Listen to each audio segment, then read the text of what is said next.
Hi everyone, I am Maria Isabella G. Perez at ngayon ipapakita ko sa inyo kung paano mag-connect na computer sa router. And simulan na natin. Dito, i-check nyo yung kung nakakonect na ba lahat. Then, buksan ang network icon sa taskbar, pumili ng Wi-Fi network o tiyakin na naka-obtain ng IP address ang wired connection. Kapag nakakonect na naman, open yung browser.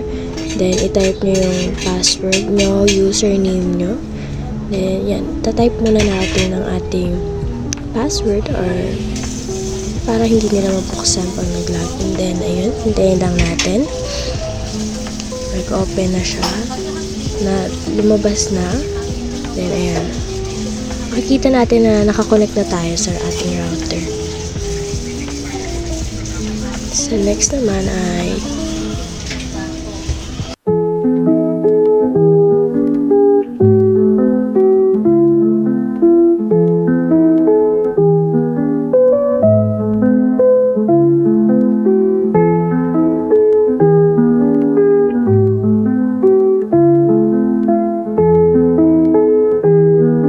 dito naman, ilalagay natin ang ating IP address, yung sa router siya. I-type natin ang ating router IP address.